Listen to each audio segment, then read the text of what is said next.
Hello YouTubers, Alaska Prepper here. Ladies and gentlemen, I've often said that when the elites, when your government pundits, when those people that sit atop their ivory towers tell you something, that you ought to listen and you ought to dissect what they're telling you and make up your own mind as to what it really means. But when they tell you flat out that things are going to get really bad and stay bad, you need to listen to that. Because in my opinion, and this is my opinion, all right, so do your own research and come up with your own conclusions. Why? Because it is you and your family that will live with the consequences of the decisions that you make today, tomorrow.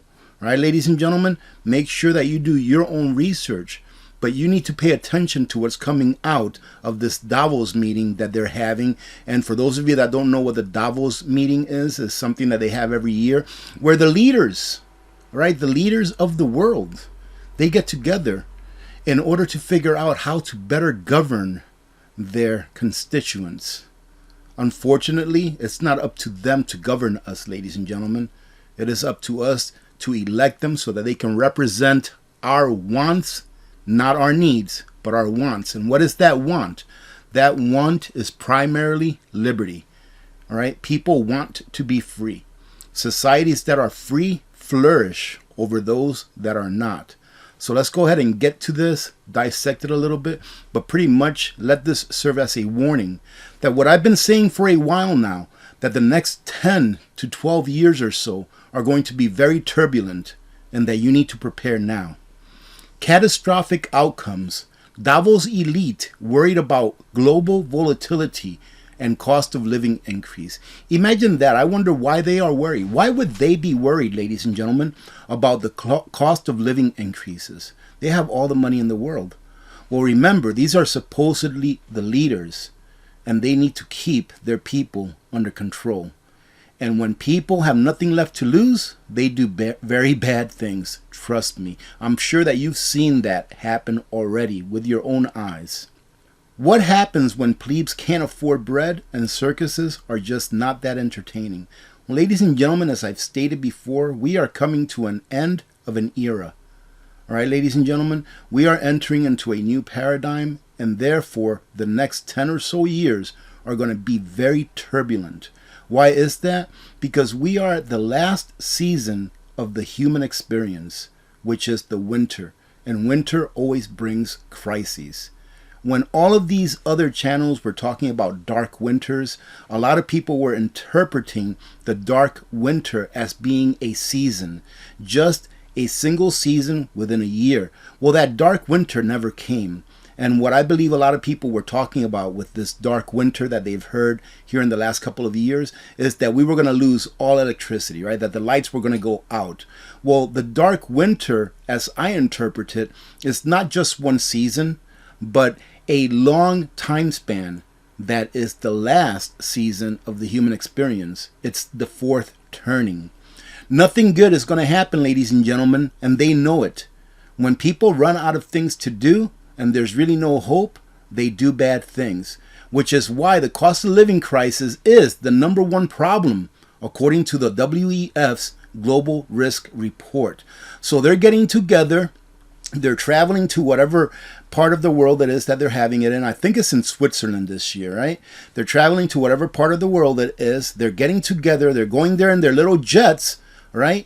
Putting out that same gas that they tell you that you can't put out because you're destroying the world. And then they're planning on how to keep you in line. This is what's happening. You don't hear this in the mainstream media because they don't want you to understand this. They don't want you to understand that all of these policies that these elite, right, that they want us to follow, they themselves don't follow. And look at this. How hypocritical is this? The same people that want to take away your ability to defend yourself hired 5,000 soldiers, and I believe it is from Switzerland. They hired 5,000 Swiss soldiers, or Sweden, whatever it is, to protect them. So do you really think that when they pass regulations, rules, laws, whatever you want to call it, about taking away your right to defend yourself, that it's about that? That it's about that those tools that you use to defend yourself are bad for society? Obviously, they don't think that they're very bad right now, because what I'm looking at there is 3 soldiers and they're all armed. Anyways, I digress. Before I continue, let me tell you why it is that I do these types of videos. For those of you that may be new here, it's because I love my country. I love my country, the United States of America. And I hope that whatever country you're in, that you love your country too. Because your country and my country is not about the government. It's about our countrymen. It's about the people with which we share this land. Right? And I love humanity. And there's a certain small group, a very minute group of people in the world that think that they ought to control everything that you do, ladies and gentlemen. Do you really want to be controlled and governed about every single thing that you do in your life from cradle to grave?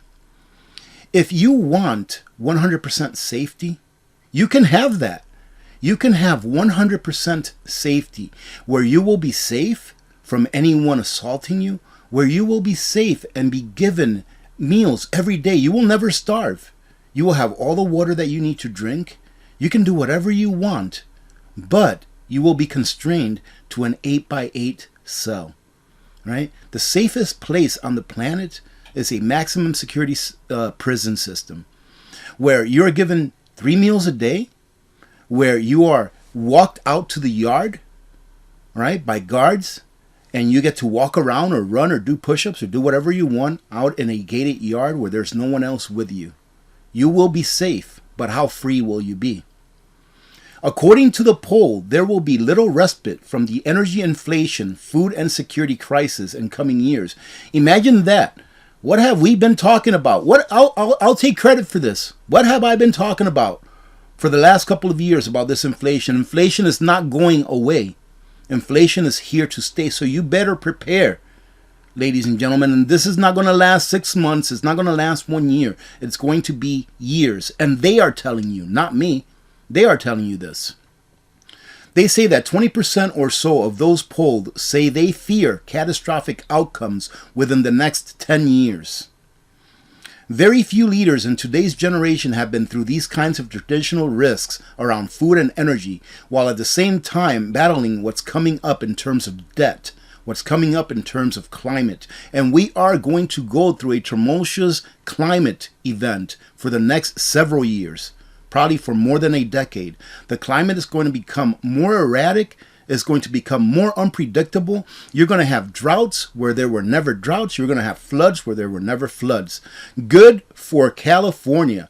From what I understand, although all of this rainfall that has been occurring in California and more to come has actually been alleviating the mega drought that they've been going through for years. So I hope that at least from all of the bad that's happened because of all of these floods that they've been having due to the atmospheric rivers that they've been experiencing, that at least some good comes out of it. The world may be entering a vicious cycle. Now remember, this is them saying this. The report calls for global cooperation. Read between the lines, ladies and gentlemen. Global cooperation for me means global governance. Why? Because there's going to be one person at the head of the table controlling all of these countries so that we can have global cooperation. And warns that if governments mishandle the current crisis, risk creating social distress and unprecedented levels. And of course, when the people get angry, they do angry things. As investments in health, education, and economic development disappear, further eroding social cohesion. Once we have this huge economic collapse, financial collapse that we're going to have, not only as a nation, but I believe at minimum as the western part of the world, the western nations of the world, i.e. the United States, Australia, Europe, the countries in Europe, places like that, that part of the world, the western part, is going to have a huge financial/economic collapse. I can't talk about the East, the BRICS nation, because they are and have developed their own system that they can actually trade with without using the US dollar, the US Federal Reserve note, or the SWIFT system that we have in place. The worst case scenario, according to the report, is the risk of geoeconomic warfare. And that's what I'm talking about, a splitting up of the system throughout the world. right? Geoeconomic warfare is having like two systems apart from each other, and that's the greatest risk that they are seeing, because we in the West, throughout the last several decades, have produced less and less and less and less. And those countries that are within the BRICS plus nations, they are the producers. Believe it or not, whether you like China or not, China produces, right? Russia produces, right? The Southern American countries, they produce, right? They're poor, but they still produce. What do we produce? In Europe, their production is pretty much going away because of the, man-made fuel crisis that we've entered into last year.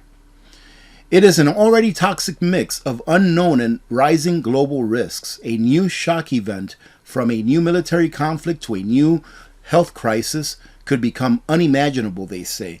Climate and human development, therefore, must be at the core of concerns of global leaders to boost resilience against future shocks. And the only reason that they are worried about this, ladies and gentlemen, again, I'll take it back to the beginning, is because if they lose control of the people, then they lose control and they will become obsolete.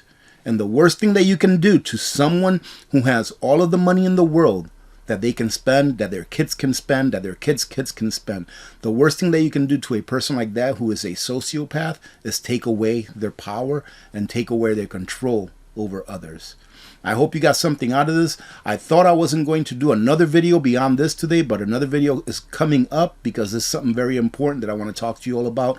Other than that, have a great day, and we will talk to you here in a little bit.